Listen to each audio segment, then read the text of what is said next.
متعلق کرام برادران اسلام حاضرین و سامعین،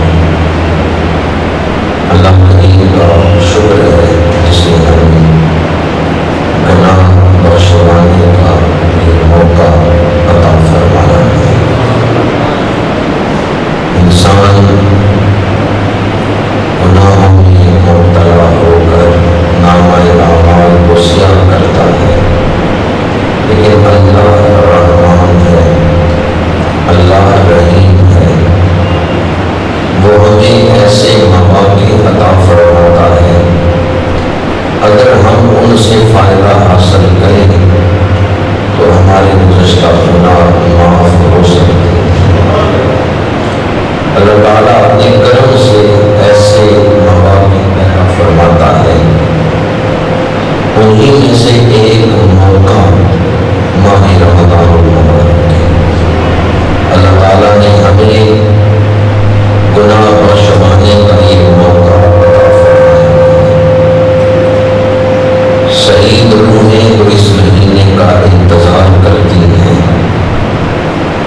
اور جب یہ اپنی تمام تر روحانیت کے ساتھ، اپنی توانیوں کے ساتھ جلوہ فکر ہو چکا ہے تو سعادت مند روحیں اس سے سیراب ہو رہی ہیں۔ اللہ تعالیٰ ہمیں بھی ان خوش نصیبوں میں شامل فرمائے۔ اسلام طہارت کا دین ہے، پاکیزگی کا دین ہے۔ حضرت ابراہیم علیہ السلام نے جب ہمارے آقا کریم کی بعثت کے لیے دعا مانگی تو عرض کیا پروردگار وہ رسول بھیج دیں جو ان لوگوں کو پاک کرے، وَيُزَكِّيهِمْ، انہیں پاک کرے۔ کیا کرے؟ حضور دنیا میں تشریف لائے ہیں تو وَيُزَكِّيهِمْ کا تاج پہن کر تشریف لائے ہیں۔ حضور ایسا نظام لے کے آئے ہیں کہ اگر کوئی اس نظام فکر و عمل کو اپنا لے تو اس کی فکر بھی پاک ہو جائے گی، اس کا کردار بھی پاک ہو جائے گا۔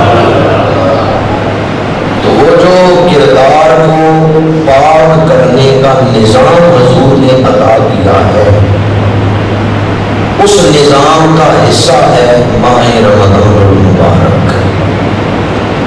جو ماہ رمضان المبارک کے احکامات پر عمل کرتا ہے، دن کو روزہ رکھتا ہے، رات کو نماز تراویح ادا کرتا ہے، جب یہ مہینہ پورا ہو، شوال کا چاند طلوع ہو تو وہ مومن اس طرح ہوتا ہے جیسے آج ہی ماں کے پیٹ سے پیدا ہوا۔ ہمیں اپنے شب و روز کے معمولات پر غور کرنا چاہیے کہ ماہ رمضان المبارک تو بخششیں لے کر آ چکا ہے، رحمتیں لے کر آ چکا ہے۔ کیا ہمیں بھی اس سے رحمتیں حاصل کرنے کا شوق ہے؟ میرے آقا کریم صلی اللہ علیہ وسلم نے ارشاد فرمایا، مسند ابو یعلا کی حدیث ہے، محدث ابو یعلا موصلی رحمۃ اللہ تعالی علیہ نے اپنی سند سے اس حدیث پاک کو نقل کیا ہے، اور امام طبرانی نے اپنی سند سے اس کو بیان کیا ہے۔ حضور نے ارشاد فرمایا، اگر کوئی شخص نفلی روزہ رکھے، کون سا روزہ؟ نفلی روزہ، اس پر بطور اجر اس کو اتنا سونا دیا جائے جتنا اس زمین کا حجم ہے، جتنی یہ زمین ہے اتنا سونا اس کو دے دیا جائے تو پھر بھی نفلی روزے کا اجر نہیں پورا ہوگا۔ اصل اجر تو اللہ آخرت میں عطا فرمائے گا۔ میں نے جب یہ حدیث پڑھی تو سوچنے لگا، اگر نفلی روزے پر اتنا اجر ہے تو فرضی روزے کا اجر کتنا ہوگا؟ ام المومنین حضرت سیدہ عائشہ صدیقہ رضی اللہ تعالی عنہا آپ روایت کرتے ہیں اللہ کے رسول صلی اللہ علیہ وآلہ وسلم نے ارشاد فرمایا جو شخص اپنے دن کا آغاز روزے کی حالت میں کرے تو اس کے وجود کے اعضاء اللہ کی تسبیح پڑھ رہے ہیں، اس کی رگوں میں گردش کرنے والا خون اللہ کا ذکر کر رہا ہے، اور جب تک وہ روزے دار روزے کی حالت میں ہے اس وقت تک پہلے آسمان کے فرشتے اس کے لیے بخشش کی دعا کر رہے ہیں۔ اے روزے دار، روزے نے تجھے کتنا قدر والا بنا دیا ہے کہ گناہ تیرے ہیں، بخشش فرشتے مانگ رہے ہیں۔ جب تک افطار نہ ہو، جب تک غروب آفتاب نہ ہو، روزہ دار روزے کی حالت میں ہو تو پہلے آسمان کے فرشتے اس روزے دار کے لیے استغفار کرتے رہتے ہیں، بخشش مانگتے رہتے ہیں۔ یہ قدر کیسے ملی کہ گناہ میرے اور بخشش فرشتے مانگ رہے ہیں؟ روزے نے ایک مومن کو اتنا قدر والا بنا دیا۔ اور ایک حدیث مبارکہ میں ہے کہ اگر کوئی شخص روزے کی حالت میں واز سننے کے لیے جائے، روزہ رکھ کے اور نیکیاں کرے تو ان کا اجر کیا ہے؟ فرمایا جو روزہ رکھ کے مجلس واز میں جائے اللہ تعالیٰ اسے ایک قدم پر 1 سال کی نفلی نیکیوں کا ثواب عطا کرتا ہے۔ آپ لوگ روزے کی حالت میں درس قرآن میں آئے تو جو روزے کی حالت میں اور نیکیاں کرے اللہ اسے اجر کیا عطا فرماتا ہے؟ جو حدیث مبارکہ میں آپ کے سامنے پڑھ رہا ہوں یہ طویل حدیث ہے۔ فرمایا جو روزے کی حالت میں واعظ و نصیحت سننے کے لیے جائے اسے ایک قدم پر 1 سال کی نفلی عبادت کا ثواب۔ اور حضور نے فرمایا قیامت کے دن اس شخص کو میرا قرب ملے گا۔ پھر فرمایا جو روزے کی حالت میں ماں باپ کی خدمت کرے، ماں باپ کو آرام پہنچائے، اللہ اس پر راضی ہو گیا اور میں اس کا کفیل ہوں۔ پھر فرمایا جو عورت اپنے خامن کی خدمت کرے، ساری و افطاری بر وقت اسے تیار کر کے پہنچائے، قیامت کے دن اسے صالحات کی معیت نصیب ہو۔ آپ اکثر علماء سے ماہ رمضان المبارک کی فضیلت سنتے رہتے ہوں گے۔ بڑی مشہور حدیث مبارکہ ہے للصائم فرحتان فرحۃ عند فطرہ وفرحۃ عند لقاء ربہ۔ روزے دار کے لیے 2 خوشیاں ہیں۔ حضور نے کیا فرمایا؟ روزے دار کے لیے 2 خوشیاں۔ یہ مہینہ خوشیوں والا مہینہ، یہ مہینہ خوشیاں لے کے آیا ہے۔ حضور نے فرمایا روزے دار کے لیے 2 خوشیاں ہیں، فرحۃ عند فطرہ وفرحۃ عند لقاء ربہ۔ ایک خوشی افطار کے وقت، دوسری خوشی جنت میں رب کے دیدار کے وقت۔ جب روزہ دار روزہ افطار کرتا ہے تو نیکی کرنے پر اس کو اپنے دل میں ایک خوشی محسوس ہوتی ہے۔ صحابہ کرام رضوان اللہ تعالیٰ علیہ مجمعین نے ایک موقع پر عرض کیا یا رسول اللہ صلی اللہ علیہ وسلم ایمان تو دل میں چھپی ہوئی چیز ہے، این ممکن ہے کوئی شخص اپنے آپ کو مومن سمجھے اور وہ مومن نہ ہو، وہ کہے کہ میں مومن ہوں اور وہ مومن نہ ہو۔ یا رسول اللہ کوئی نشانی پتہ چل جائے گی جس سے ہم سمجھ جائیں کہ یہ شخص مومن ہے یا نہیں، یا اپنے ایمان کا اندازہ کر سکے؟ صحابہ نے ایسے سوالات کیے ہیں تو آنے والی امت کی رہنمائی کے لیے کیے۔ حضور نے ارشاد فرمایا جب نیکی کر کے تمہارا دل خوش ہو تو سمجھو دل میں ایمان موجود ہے، اور جب گناہ کر کے دل پریشان ہو تو سمجھو دل میں ایمان موجود نشانی یہ کہ نیکی کر کے دل خوش ہو تو سمجھو دل میں ایمان موجود. افطار کے وقت جس کا دل خوش ہوتا ہے یہ ایمان کی نشانی ہے. اور دوسری نشانی اب بتائی, گناہ کر کے اگر دل پشیمان ہو تو دل میں ایمان موجود. اور اگر گناہ کرنے کے بعد پرواہ ہی ہو, فکر ہی نہیں کہ میں نے کوئی غلطی کی ہے, مجھے ایسا نہیں کرنا چاہیے تھا, اگر گناہ کے بعد بے نیازی ہے, بے پرواہی ہے, کوئی پریشانی نہیں گناہ کے بعد, تو سمجھیں کہ ضمیر مردہ ہو چکا ہے. جسے ہم اردو میں ضمیر کہتے ہیں اسے قرآن نفس لوامہ کہتا ہے. یہ ایک الگ عنوان ہے. کام کے وقت میں گنجائش نہیں کہ اس کی تفصیل میں جاؤں, بس دلوں پہ دستک دینا چاہتا ہوں, نیکی کر کے خوشی محسوس ہو تو دل میں ایمان موجود. گناہ کر کے دل پشیمان ہو کہ مجھے ایسا نہیں کرنا چاہیے تھا تو دل میں ایمان موجود. ماہ رمضان خوشیوں والا مہینہ ہے. میرے آقا کریم صلی اللہ علیہ وسلم قسم نہ اٹھائیں, قسم کے بغیر گفتگو فرمائیں, پھر بھی حضور کے کلام میں کوئی شک. جو دشمن تھے وہ بھی کہتے تھے کہ پیغمبر اسلام نے کبھی جھوٹ نہیں, پر اگر حضور قسم اٹھا کے کوئی بات, اس کا مطلب ہے اس بات پر ہمیں خاص توجہ دینی چاہیے. اور قسم بھی حضور کس کی اٹھائیں؟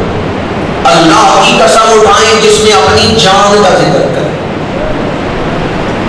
تو کتنی اہم, کتنی بڑی قسم ہے. حضور نے ارشاد فرمایا والذی نفس محمد بیدہ لخلوق فم الصائم اطیب عند اللہ من ریح المسک. فرمایا اس ذات کی قسم جس کے قبضہ قدرت میں محمد کی جان ہے, روزے دار کے منہ کی بدبو اللہ کے ہاں کستوری سے زیادہ خوشبو رکھتی. لخلوق فم الصائم اطیب عند اللہ من ریح المسک. بھوکا رہنے کی وجہ سے جوفے میدا سے ایک بدبو اٹھتی ہے, وہ اللہ کے نزدیک خوشبو سے زیادہ, یہ کستوری سے زیادہ پسندیدہ ہے.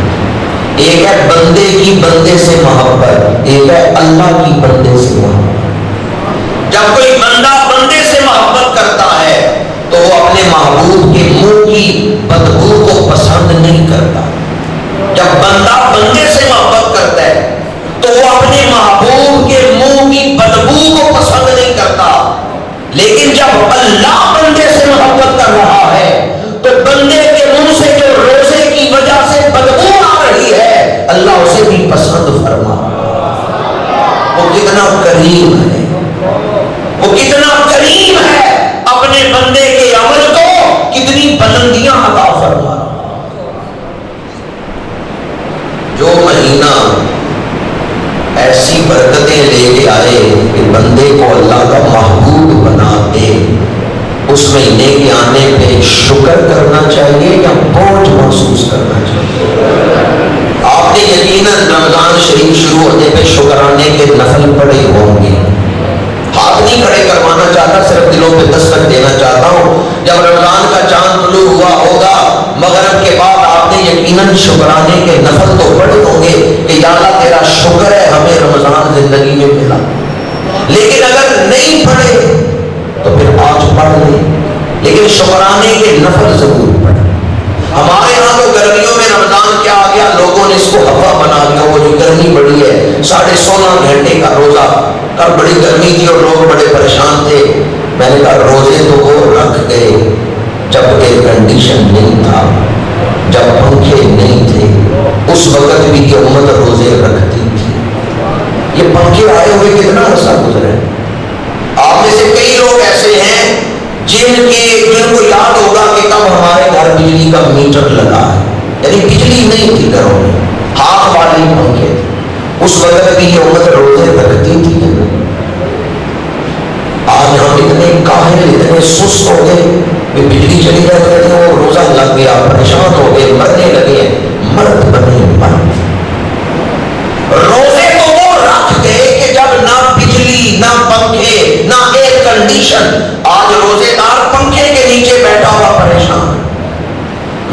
کریم صلی اللہ علیہ وسلم نے صحابہ سے پوچھا کہ تمہیں کون کون سی عبادت پسند ہے؟ صحابہ اپنی اپنی پسند بتا رہے ہیں. بعض صحابہ نے عرض کیا یا رسول اللہ صلی اللہ علیہ وسلم ہمیں گرمیوں کے روزے بڑے پسند ہیں.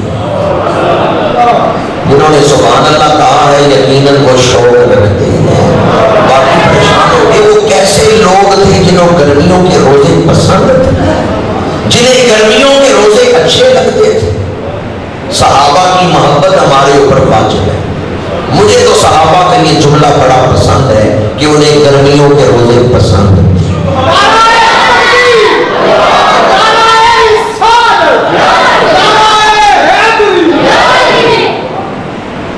ایک ماں اپنے بچے کو لے گئی ڈاکٹر کے پاس. بچہ بیمار تھا.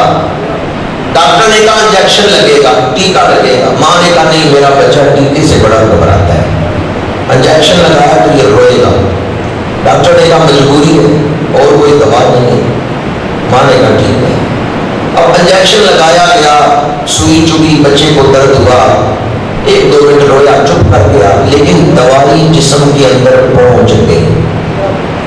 اب آپ مجھے بتائیں وہ سوئی چبھنے کا درد زیادہ اہمیت رکھتا ہے یا دوائی کا جسم میں پہنچنا زیادہ فائدہ مند ہے؟ ٹھیک ہے گرمی لگے گی، کوئی بھوک لگے گی، یہ تھوڑی سی تکلیف ہوگی، پر اس تکلیف کے دوران جو روحانیت روح کے اندر اتر جائے گی وہ بڑی نفع بخش. یہ روزے کی تکلیف بھول جائے گی، ختم ہو جائے گی، لیکن اس صبر کا جو اجر ہے وہ ہمیشہ قائم رہے گا. اگر میری یہ تکلیف نہ بھی یاد رہے تو 2 لفظ یاد کر لیں. قرآن مجید کے پڑھنے کا بھی فائدہ ہوگا، روزہ رکھنے کا بھی حوصلہ ملے گا. میں نے خطبہ کے دوران سورہ مدثر آیت نمبر 60 تلاوت کی ہے. والے ربی کا فاصبر، اپنے رب کے لیے صبر کرو، اپنے رب کے لیے. جب روزہ لگے نا تو یہ آیت پڑھ لیں، انشاءاللہ دل کو تسکین ملے گی.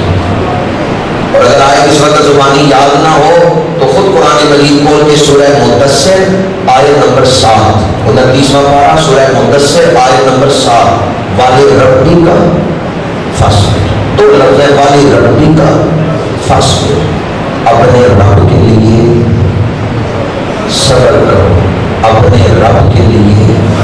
اور قرآن کہتا ہے انما یوفی الصابرون اجرهم بغیر حساب. قیامت کے دن صابروں کو اجر ملے گا تو بے حساب اجر ملے گا. کلا نال میں ہر کوئی لائی پھر گئے، لاکے توڑنے بھانیاں اوکھیاں. تو رمضان شریف آنے پر بوجھ نہ محسوس کریں بلکہ اللہ کا شکر ادا کریں. ایک دفعہ خوش ہو کے کہتے ہیں الحمدللہ. اس کو ہوا بنا کے نہ پیش کرے اور اتنے مشکل روزے ہیں. مشکل روزے تو اس وقت تھے جب یہ سہولتیں نہیں تھی. اب اتنی سہولتیں لے کر بھی ہم کہیں کہ روزے مشکل، تو یہ ہماری نامردانگی ہوگی، کم ہمتی ہوگی. اتنی نعمتیں لے کر بھی کہ روزے بڑے مشکل. رمضان شریف کو بوجھ نہ سمجھیں بلکہ آپ اللہ کا شکر ادا کریں. دوسری بات جو آپ کی خدمت میں عرض کرنا چاہتا ہوں، رمضان شریف کا وقت بڑا قیمتی ہے، بڑا قیمتی، بلکہ بڑا ہی قیمتی ہے. جس میں نفل پڑھے اور فرضوں کا ثواب ملے، اور فرض پڑھے تو 70 فرضوں کا ثواب ملے. یہ وقت قیمتی ہے یا نہیں؟ اس وقت کو ضائع نہ کریں. فون سننا شروع کرتے ہیں، آدھا گھنٹہ دوست کے ساتھ گپ شپ لگا رہے ہیں، آدھے گھنٹے میں تو آپ 1 سپارہ پڑھ سکتے، 1 پارہ پڑھ سکتے. آپ آدھا گھنٹہ فون بھی باتیں کرتے ہیں. رمضان شریف کی ناقدری نہ کریں. وہ غیر ضروری کام جو آپ رمضان کے بعد کر سکتے ہیں وہ رمضان کے بعد کر لیں، مؤخر کر دیں ان کاموں کو. رمضان شریف میں زیادہ سے زیادہ وقت عبادت میں. بازار جاتے ہیں خریداری کے لیے، جو خریداری 1 گھنٹے میں کر سکتے ہیں وہ 3 گھنٹے میں کر کے آئیں.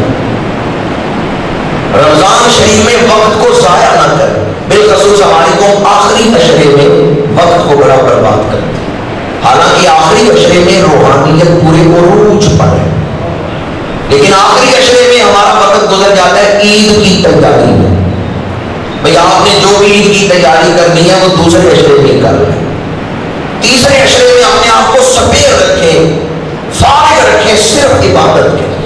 ہاں جو ضروری کام ہے وہ تو کرنے ہیں، دکان پہ جانا ہے وہ تو جانا ہے، جو ضروری کام ہے وہ تو کرنے ہیں، لیکن غیر ضروری کام، ہمارا رمضان غیر ضروری کاموں میں ضائع ہو جاتا ہے، تو جو غیر اہم کام ہے ان کو مؤخر کر دیں، یہ کام میں رمضان کے بعد کر لوں گا، یہ کام رمضان کے بعد کر لوں گا، کیونکہ یہ وقت پھر نہیں ملے، پتہ نہیں آئندہ زندگی میں یہ مہینہ ملے نہ ملے۔ کتنے لوگ ایسے ہیں پچھلا رمضان میسر تھا، اس دفعہ رمضان میں نہیں۔ اکثر آپ لوگ سنتے ہیں کہ رمضان شریف اللہ تعالیٰ کی طرف سے مہمان ہے، اسے مہمان کیوں کہتے ہیں؟ اس لیے کہ مہمان ٹھہرتا نہیں، مہمان چلا جاتا ہے، اور رمضان شریف کی کیا ہے؟ یہ ٹھہرے گا نہیں، 29-30 دن رہے گا، چلا جائے گا۔ تو جب تک یہ موجود ہے اس سے کچھ حاصل کر لیں، اس سے کچھ لے لیں، یہ مہمان ہے، اس نے ٹھہرنا نہیں، اس نے چلے جانا۔ اور اس کے وقت سے فائدہ اٹھانے کے لیے ایک تجویز دے رہا ہوں کہ آپ اپنے معمولات کو اوقات کے ساتھ باندھ دیں۔ مثلا میں نے عصر کے بعد روزانہ قرآن مجید پڑھنا ہے، اب کوئی بھی مجبوری ہو آپ اسے موخر کرتے ہیں، چونکہ یہ وقت میں نے تلاوت کے لیے رکھا ہے، میں نے تلاوت کرنا۔ بالخصوص آپ سے عرض کروں گا افطاری سے پہلے ٹی وی لگا کے نہ بیٹھے، روزے کو برباد نہ کریں۔ آج کل جس انداز میں ٹیلی ویژن پہ افطاریاں کروائی جا رہی ہیں، اگر اسی طرح دین کی تبلیغ ہوتی رہی جیسے آج کل ہو رہی ہے تو آنے والے دور میں ہمارے بچے نعت پڑھیں گے تو ساتھ ڈانس کو بھی نعت کا حصہ سمجھیں۔ میں نام نہیں لینا چاہتا کہ جلسہ نہیں درس قرآن ہے، کتنے نعت خوان ایسے ہیں انہوں نے ڈانس کو حصہ بنا لیا نعت کا، اور اگر 5-10 سال اسی طرح تبلیغ ہوتی رہی تو ہماری آنے والی نسلیں، ہمارے بچے نعت کا حصہ سمجھیں گے ناچنے کو۔ عصر کے بعد جو وقت ہے مغرب سے پہلے، رمضان شریف کے دنوں میں افطاری سے پہلے، یہ دعا کی قبولیت کا وقت ہے۔ آپ اس وقت کو ضائع نہ کریں بلکہ یکسوئی کے ساتھ اللہ تعالیٰ کی بارگاہ میں قبولیت کا سوال کریں کہ یا اللہ میں نے اپنی کوشش کے مطابق روزہ رکھا، لیکن یہ اس لائق نہیں کہ تیری بارگاہ میں قبول ہو سکے، ہاں اگر تو قبول کر لے تو یہ تیری عنایت ہے۔ عصر کے بعد اللہ کی بارگاہ میں یکسوئی کے ساتھ تلاوت قرآن کریں، افطاری سے پہلے دعا کریں، اس وقت کو ٹی وی دیکھنے کی نظر نہ کریں۔ دو گزارشات میں نے آپ کے سامنے پیش کی، ایک تو ماہ رمضان کو بوجھ نہ سمجھیں، اللہ کا شکر ادا کریں۔ دوسرا اس کا وقت قیمتی ہے، اس کو فضول کاموں میں صرف نہ کریں۔ تیسری بات، یہ ساری محنت کس لیے ہے؟ بھوک کیوں برداشت کر رہے ہیں؟ رات 20 نفل نماز تراویح کیوں پڑھ رہے ہیں؟ یہ ساری پابندیاں کس لیے ہیں؟ اگر منزل ذہن میں ہو اور راستے کی خبر ہو تو آدمی منزل تک پہنچ جاتا ہے، اور اگر منزل سامنے نہ ہو بندہ چلتا رہے کسی منزل پہ نہیں پہنچے گا، وہ بے سمت مسافر ہے۔ بھئی آپ اس مسجد میں آئے تو آپ کے ذہن میں تھا کہ میں نے آج عصر کے بعد فلاں مسجد میں جانا ہے، منزل ذہن میں تھی، پھر راستہ پتا تھا تو آپ چل کے یہاں پہنچ گئے۔ ہم روزہ کیوں رکھتے ہیں؟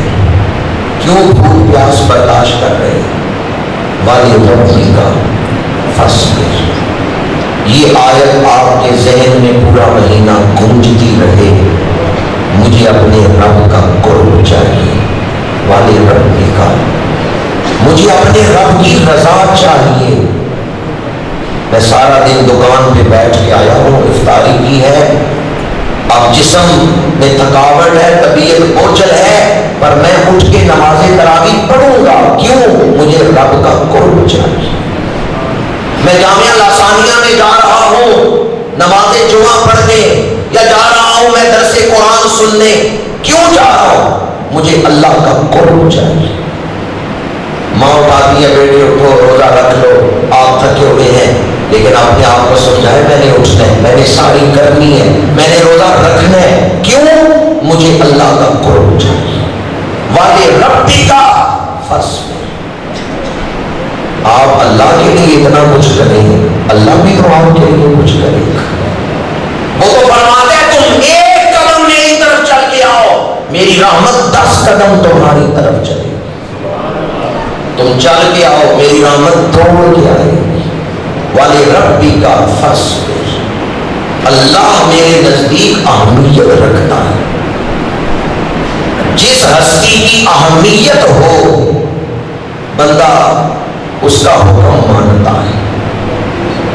اللہ کی اہمیت، جس نے مجھے تخلیق کیا، جو مجھے پال رہا ہے اور جو میری انتہا ہے، جس کی بارگاہ میں پیش ہونا ہے، میں اس سے محبت کرتا ہوں، میں اس سے پیار کرتا ہوں۔ اگر دل میں یہ محبت ہوگی، اگر دل میں یہ پیار ہوگا، پھر تھوڑی عبادت پر بھی بڑا اجر مرتب ہوگا۔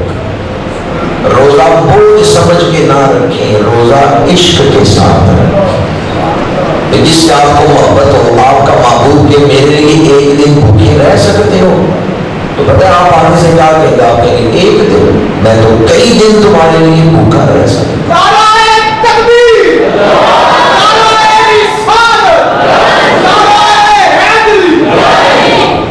تیسری بات جو آپ کی خدمت میں عرض کر رہا ہوں، روزہ عشق کے ساتھ۔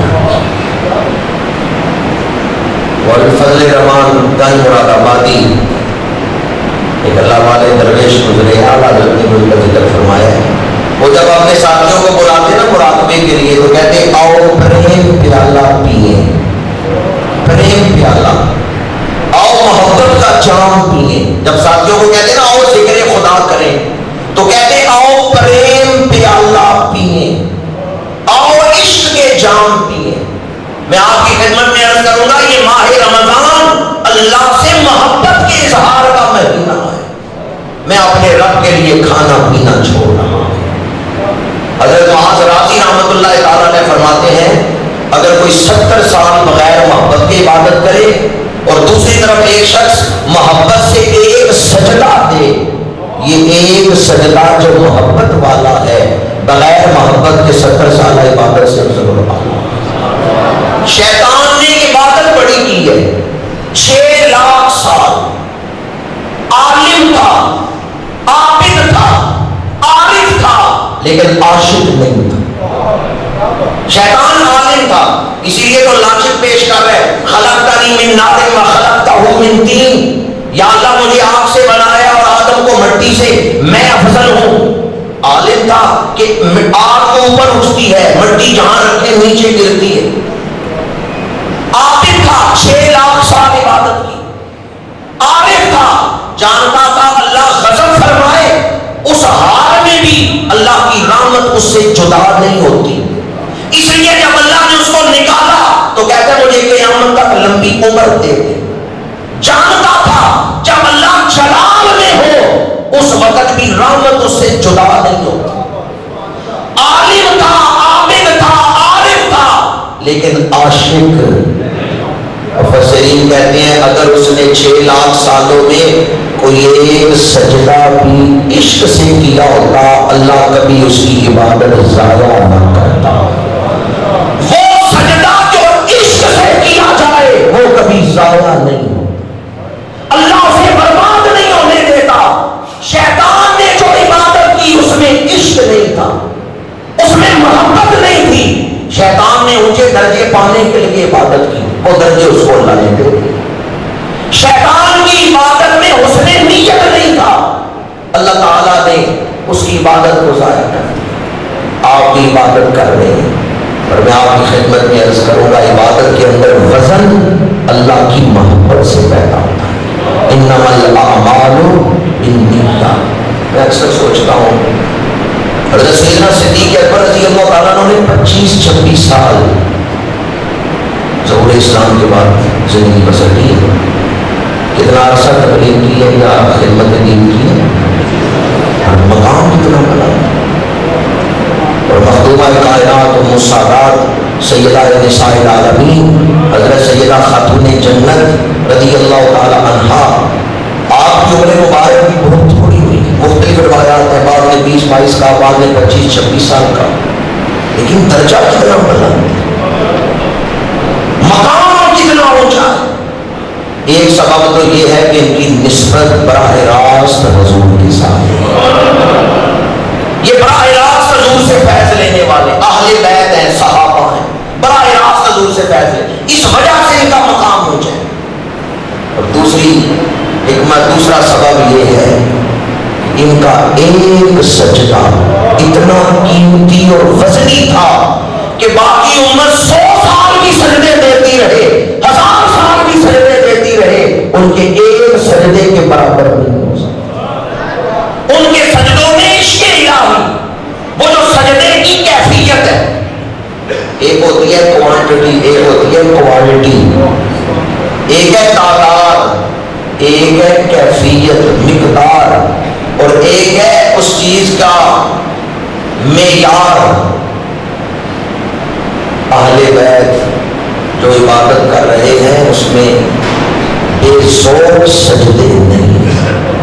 سیدہ نساء العالمین ساری رات ایک سجدے میں گزرتی ہیں، فجر کی اذان ہوتی ہے، سجدے سے سر اٹھاتی ہیں اور عرض کرتی ہیں مولا کتنی چھوٹی راتیں تم نے بنا دی، تیری بندی جی بھر کے ایک سجدہ بھی نہیں کر سکتی. کیسا ذوق عبادت. میرے آقا کریم صلی اللہ علیہ وآلہ وسلم نے ارشاد فرمایا، حضرت حذیفہ اس حدیث پاک کے راوی ہیں، فرمایا میرے پاس آج ایک ایسا فرشتہ آیا ہے جو پہلی دفعہ زمین میں اترا، اس سے پہلے نہیں آیا. یا رسول اللہ پہلی دفعہ آیا تو کسی خاص کام میں آیا ہوگا. فرمایا استأذن ربہ ان یسلم علیہ. ایک تو مقصد یہ ہے، اس نے عرض کیا یا اللہ اجازت دے تیرے نبی کے دربار میں جا کے سلام پیش کرنا چاہتا ہوں. کہاں جا کے سلام پیش کرنا چاہتے ہیں؟ اللہ تعالیٰ سب کو یہ سعادت نصیب فرمائے. استأذن ربہ ان یسلم علیہ. عرض کیا یا اللہ، فرشتے سلام تو آسمانوں پہ بھی پڑھتے ہیں، اس نے عرض کیا یا اللہ دہلیز رسول پہ کھڑا ہو کے سلام پیش کرنا. دوسرا مقصد وَيُبَشِّرَنِي بِأَنَّ فَاطِمَةَ سَيِّدَةُ نِسَاءِ أَهْلِ الْجَنَّةِ وَأَنَّ الْحَسَنَ وَالْحُسَيْنَ سَيِّدَا شَبَابِ أَهْلِ الْجَنَّةِ. اور یہ فرشتہ مجھے بشارت دینے آیا ہے میری بیٹی فاطمہ جنتی عورتوں کی سردار ہے. یہ فرشتہ کیا کرنے آیا ہے؟ مجھے بشارت کسے کہتے ہیں؟ ایسی خبر جسے سن کے سننے والا خوش ہو جائے. وہ کون سی خبر ہے جسے سن کے رسول اللہ خوش ہو رہے؟ وہ ہے فضیلت خاتون جنت. اب ذرا دل تھام کے مجھے بتائیں، جو خبر سن کے حضور خوش ہوں وہ موضوع سن کے امتی کو بھی خوش ہونا چاہیے یا نہیں خوش ہونا چاہیے؟ جس موضوع سے حضور خوش ہوتے ہیں امتی وہی ہے جو سیدہ نساء العالمین کی شان سنے تو اس کا دل خوش ہو. سیدہ نساء العالمین کی شان سن کے ہمارا دل خوش ہوتا ہے. پھر حضور نے ارشاد فرمایا یبشرنی بأن فاطمہ سیدۃ نساء اہل الجنہ. میری بیٹی جنتی عورتوں کی سردار ہے. میں اکثر آپ کے سامنے بیان کرتا ہوں سردار کسے کہتے ہیں؟ کسی بھی شعبے میں سردار ہوتا ہے کہ اس شعبے سے وابستہ افراد میں جو صلاحیتیں ہیں سردار کے اندر اعلیٰ درجے میں وہ پائی جاتی ہیں. علماء کا سردار وہ ہوگا جس کا علم علماء میں بلند ہوگا. اولیاء کا سردار وہ ہوگا جس کی ولایت، جس کا تقویٰ باقی اولیاء سے بلند ہوگا. علماء کا سردار کوئی جاہل نہیں بن سکتا. اولیاء کا سردار کوئی فاسق و فاجر نہیں بن سکتا. جب حضور نے فرمایا بأن فاطمہ سیدۃ نساء اہل الجنہ تو بتا دیا جنتی عورتوں کی جو جو خوبیاں ہیں وہ میری بیٹی میں اعلیٰ درجے کی پائی جاتی ہے. جنت میں جائیں گی شرم و حیا والی سیدہ کی شرم و حیا ان سب میں بلند ہے. جنت میں جائیں گے تقوی والے سیدہ کا تقوی سب میں بلند ہے. جنت میں جائیں گے صبر والے سیدہ کا صبر سب سے بلند ہے. جنت میں جائیں گے سجدہ کرنے والے سیدہ کے سجدے سب میں بلند مقام رکھتے ہیں. جنت میں جائیں گے قرآن کی تلاوت کرنے والے سیدہ کی تلاوت سب سے افضل اور اعلیٰ. اب جنتی عورتوں کی جو جو صفات ہیں ان کی سردار میں اعلیٰ درجے کی پائی جاتی ہے. اور یہی نقطہ حسنین کریمین کی شان کے حوالے سے کہ جو جو جنتیوں کی صفات ہے وہ حسنین میں بھی اعلیٰ درجے کی پائی جاتی ہے. بغداد کا حکمران ایک دیوانے کے پاس سے گزر رہا ہے اور وہ دیوانہ ریت کے گھروندے بنا رہا ہے. ہارون الرشید نے پوچھا بہلول دانا یہ کیا کر رہے ہو؟ بہلول دانا نے کہا جنتی محل بنا رہا ہوں خریدو گے. گھروندے سمجھ گئے نا پیر کے اوپر ریت ڈال کے پیر میں ڈال لیتے ہیں کوئی خیمہ نما بن جاتا ہے. بہلول دانا نے کہا میں جنتی محل بنا رہا ہوں خریدو گے؟ ہارون الرشید نے کہا یہ جنتی محل نہیں یہ تو گھروندا ہے ریت کا بنا ہوا. لیکن زبیدہ خاتون نے خرید لیا. رات خواب میں ہارون الرشید نے اس محل کی زیارت بھی کر لی.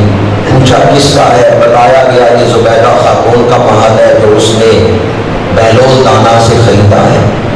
دوسرے دن ہارون الرشید دوڑا گیا بہلول دانا کے پاس کہ وہ جو کل سودا رہ گیا تھا میں وہ سودا کرنے آیا ہوں. درویش نے مسکرا کے کہا ہم بن دیکھے سودا کرتے تو دیکھ کے آیا ہے. مقدس بزرگوں نے اس واقعہ کو بیان کیا. میں جب اس کو پڑھتا ہوں یا سنتا ہوں تو سوچتا ہوں یہ بہلول دانا جو جنت بیچ رہے ہیں نبی ہے یا صحابی ہے؟ نبی ہے صحابی ہے. ایک ولی کی اتنی شان. یہ شان ہے خدمتگاروں کی سردار کا عالم. اگر غلام یہ شان رکھتا ہے شان ولایت یہ ہے جو ولی کی خدمت کر رہا ہے اللہ اسے جنت میں محل عطا فرما رہا. اگر ولی کی شان یہ ہے جو جنتی جوانوں کا سردار نہیں عام ولی جو جنتی جوانوں کا سردار نہیں عام ولی ہے اس کی یہ شان ہے تو جو جنتی جوانوں کے سردار ہیں ان کی شان کیا ہے.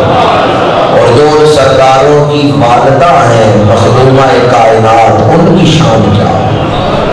مولانا روم نے مسنی شریف میں لکھا ہے ان کے ظاہری وجودوں کو اپنے اوپر قیاس نہ کرنا. شیر اور شیر لکھنے میں ایک جیسے ہیں باہیت و حقیقت میں بڑا فرق ہے. ان کے ظاہری وجودوں کو دیکھ کے ان کے وجودوں کے اندر جو روحانیت اور نورانیت ہے اس سے محروم نہ ہو جانا کہ ان کے وجود بھی ہمارے جیسے ہیں اور یہ بھی محض ہمارے جیسے بشر ہیں. ان کے وجودوں کے اندر جو روحانیت ہے اس کو دیکھو. ہم تو صبح و شام یہ دعا کرتے ہیں الہی باغ کے بنی فاطمہ برقول ایمان کنی خاتمہ اگر دعوتم رد کنی در قبول منو دست و دامانے اور مولانا جامی لکھتے ہیں مسجد کو صفا ترا دشت جامی غلامان آل محمد. ہم تو ان کے غلاموں کے جو غلام ہیں ان کے بھی نوکر ہیں. ہمارے ہاں تو ادب ہی ادب ہے. میں اپنی گفتگو کو ان الفاظ میں سمجھتا ہوں. ہم اپنی بیٹیوں کے نام بڑے شوق سے رکھتے ہیں کنیز فاطمہ عائشہ کنیز خدیجہ لیکن ہم اپنی بیٹیوں کو یہ نہیں بتاتے کہ یہ مخدرات اسمن یہ بلند مرتبہ خواتین کون تھیں جن کے نام پہ تمہارا نام رکھا ہے. اپنی بیٹیوں کے نام سونے سونے نام رکھیں اور پاکیزہ خواتین کے نام پہ رکھیں تو ساتھ ان کی سیرت بھی اپنی بیٹیوں کو بتائیں کہ ان کی سیرت کیا تھی ان کا اخلاق کیا تھا ان کی تعلیمات کیا تھیں. آج اس دور میں بڑی اشد ضرورت ہے کہ ان ہستیوں کی تعلیمات کو معاشرے میں عام کیا جائے۔ ماہ رمضان المبارک کی نسبت سے اور سیدہ پاک کے عرص پاک ختم پاک کی نسبت سے چند گزارشات میں نے آپ کے سامنے پیش کی، اور پیغام یہی ہے، انہی الفاظ میں گفتگو سمیٹتا ہوں۔ والے ربی کا فاصبر، یہ آیت نہ صرف رمضان شریف بلکہ پوری زندگی میں نفع دے گی۔ جب بھی کوئی مشکل گھڑی آئے یہ آیت پڑھ دیں، اپنے رب کے لیے صبر کرو، اللہ تعالیٰ عمل کرنے کی توفیق عطا فرمائے۔ وما علینا الا البلاغ۔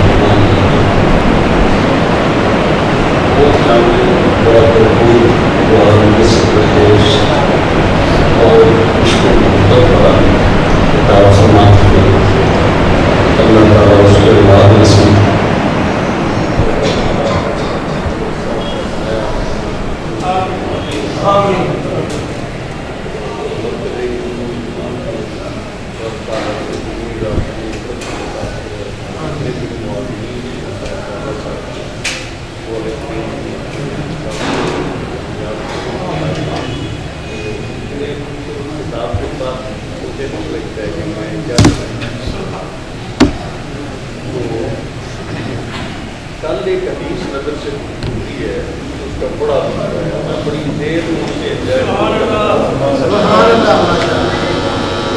یہ اثر کی علماء سے اکابر بہت پرانے علماء سے کیے ہیں، مولانا حسین مصری، وہ مسجد حسین ہے، مسجد الازہر شریف ہے جامعہ کو قاہرہ شہر ہے، اس کے ساتھ یہاں پر بھی امام حسین رضی اللہ تعالیٰ کا سر مبارک دفن ہے، وہ مجھ سے اس کا نام مسجد حسین ہے، اس کے 3 فٹ بعض سے ہیں۔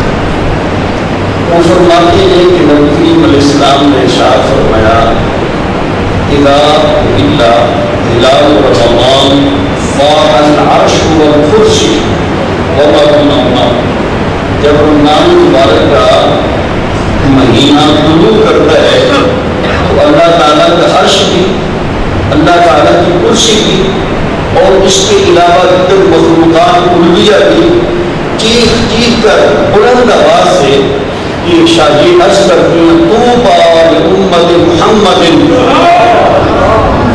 مبارک ہو امت مصطفیٰ کریم کو بمنزلۃ عند اللہ من الکرامہ، کہ اللہ تعالیٰ نے ان کے لیے اپنے ہاں کتنی عزتیں تیار فرما رکھی ہیں۔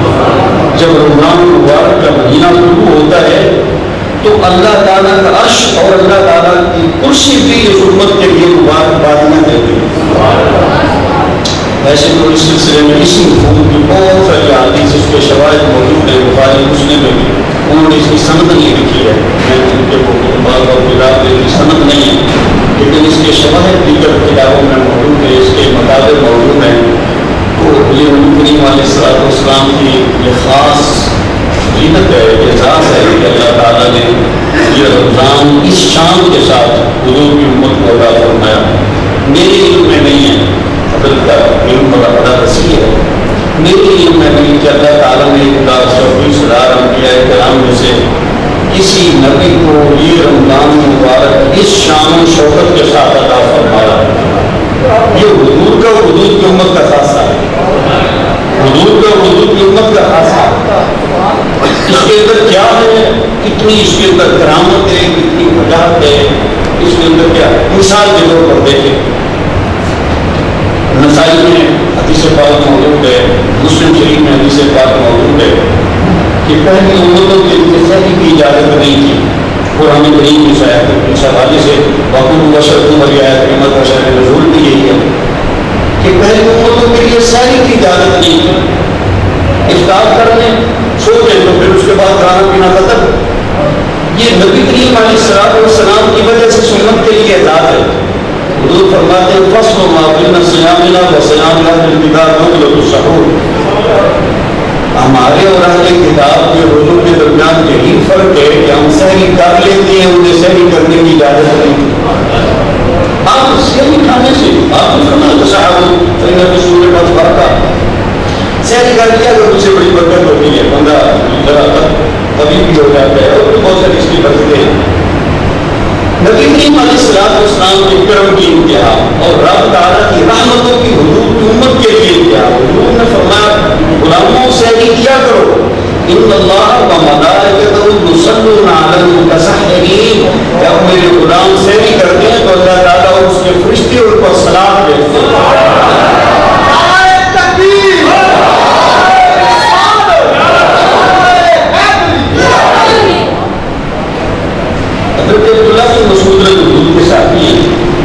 فرماتے ہیں نبی کریم علیہ السلام سے بالکل لاسٹ ٹائم میں فرماتے ہیں وہ اور تھوڑا سا پانی کا. تو آپ نے مسجد نبوی میں رجوع صاحب تو انہوں نے فرمایا کیا بتا ہے مبارک کھانے کی طرف آؤ تم بھی. حضور نے اس طرح کیوں ہے؟ حضور نے اس سے سحری کر دی ہے اور اس میں نبی کریم علیہ السلام دوسروں کو دعوت دے رہے ہیں. میں سوچتا ہوں آج کے لوگ افطاری کے لیے بڑا اہتمام بڑا پروٹوکول بڑی دیکھیں سحری کے لیے کیوں نہیں؟ شاید افطاری کے وقت ہر بندہ دیکھ لیتا ہے سحری کو دیکھتا نہیں ہے. حالانکہ سحری کروانا بھی حضور کی سنت ہے. سحری کروانا بھی حضور کی سنت ہے. اور نبی کریم علیہ السلام کو 2-4 کروڑ کے کچھ سحری نہیں کرتے ہیں. جو حضور ہیں اس کے لیے صحابہ کو دعوت دے رہے دیا. یہ ہے نبی کریم علیہ السلام کا ہوتا. اور جو کچھ آپ نے ارشاد فرمایا اللہ تعالیٰ پر کی توفیق عطا فرمائے.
دعوت افطار کو قبولیت ان تمام اعمال حسنہ پر اپنی بارگاہ سے اعلیٰ اجر و ثواب مرتب فرما۔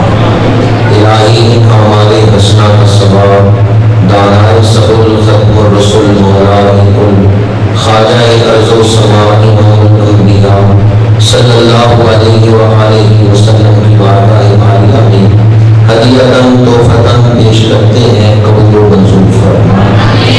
آپ کے وسیلہ جلیلہ سے تمام انبیاء کرام، حضور کے والدین کریمین، ازواج مطہرات، اہل بیت اعظام، صحابہ کرام، شہداء اسلام، تمام سلاسل عالیہ کے بزرگان دین، اولیاء کاملین کو اِیصال ثواب کرتے ہیں، قبول و منظور فرما۔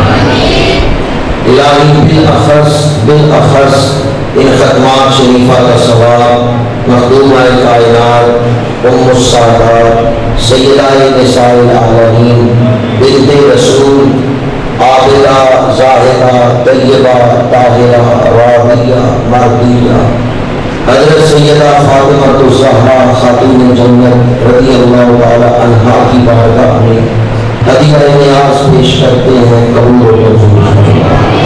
الہی ہم سب غلاموں کی طرف سے یہ تحفہ ہدیۃً غلامانہ شان کے ساتھ سیدہ نساء العالمین کی بارگاہ تک پہنچاتے ہیں۔ آپ کے درجات کو مزید بلندیاں عطا فرما، آپ کے درجات کو مزید رفعتیں عطا فرما۔ الہی ان ختمات شریفہ کا ثواب آپ کی تمام اولاد، تمام اہل بیت اعظام، تمام صحابہ و صحابیات، تمام سلاسل عالیہ کے بزرگان دین، سلسلہ عالیہ نقشبندیہ مجددیہ چشتیہ سہروردیہ قادریہ اویسیہ، تمام سلاسل کے بزرگوں کو اِیصال ثواب کرتے ہیں، قبول و منظور فرما۔ بالخصوص جنت الاسفیاء حضرت قبلہ تعالی منظور احمد صاحب رحمۃ اللہ تعالی علیہ کو اِیصال ثواب کرتے ہیں، قبول و منظور فرما۔ آپ کے درجات کو مزید بلندیاں اور رفعتیں عطا فرما۔ جتنے لوگ اس وقت دعا میں شامل ہیں، تمام حاضرین محفل کے آباء و اجداد کو اِیصال ثواب کرتے ہیں، قبول و منظور فرما۔ ربنا اغفر لی ولوالدی وللمؤمنین یوم یقوم الحساب۔ اللہم اغفر لی وللمؤمنین والمؤمنات۔ اللہم اغفر لجمیع امت سیدنا محمد صلی اللہ علیہ وآلہ وسلم۔ الہی آج کی اس محفل میں جو جو اعمال حسنہ کیے گئے، جو ختمات شریفہ میرے مل ہوئے، ان سب کا ثواب حضرت زینت الاسفیاء مخدوم مشائخ پیر سید جماعت علی شاہ صاحب علیہ پوری رحمۃ اللہ تعالی علیہ، حضرت زینت الاسفیاء پیر ملک علی شاہ صاحب رحمۃ اللہ تعالی علیہ، دیگر جن جن مشائخ کے لیے کہا گیا، یا اللہ ان سب کی بارگاہوں میں پیش کرتے ہیں، قبول و منظور فرما۔ ہمارے مشائخ، اساتذہ، آباء و اجداد کے درجات کو بلندی عطا فرما۔ حضرت آدم علیہ السلام سے لے کر آج تک جتنے اہل ایمان دنیا سے جا چکے ہیں، ان سب کی بخشش فرما۔ پروردگار ہم نے آج جو روزہ رکھا، اسے شرف قبولیت عطا فرما۔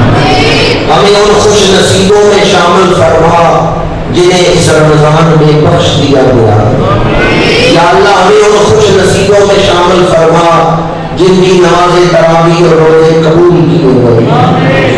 الہی افطار کا وقت ہے، تیری رحمتوں کے نزول کا خاص وقت ہے، اور مسجد کے اس پاکیزہ ماحول میں بچے، جوان، بوڑھے، علماء، مشائخ، بزرگ، سفید داڑھیوں والے سب ہاتھ پھیلا کر، سوالی بن کر، بھکاری بن کر تجھ سے مانگ رہے ہیں، اے کریم ان سوالیوں کے پھیلے ہوئے ہاتھ اپنی بارگاہ میں قبول فرما۔ الہی جتنے لوگ اس وقت میرے ساتھ دعا میں شامل ہیں، اگر اتنے لوگ اکٹھے ہو کر کسی دنیا دار کے گھر چلے جائیں تو وہ بھی کچھ نہ کچھ دے ہی دیتا ہے۔ تو ہے ہی کریم، تو ارحم الراحمین ہے، اور حضور کی امتی بڑی آس امید کے ساتھ تیرے دربار میں آئے ہیں۔ اے کریم ان سوالیوں کے پھیلے ہوئے ہاتھ اپنی بارگاہ میں قبول فرما۔ ہم تو گناہگار ہیں، پر امتی ان کے ہیں جن پر تو درود بھیجتا ہے۔ یا اللہ نسبت رسول کریم کا واسطہ آج ہم سب کی حاضری کو قبول فرما۔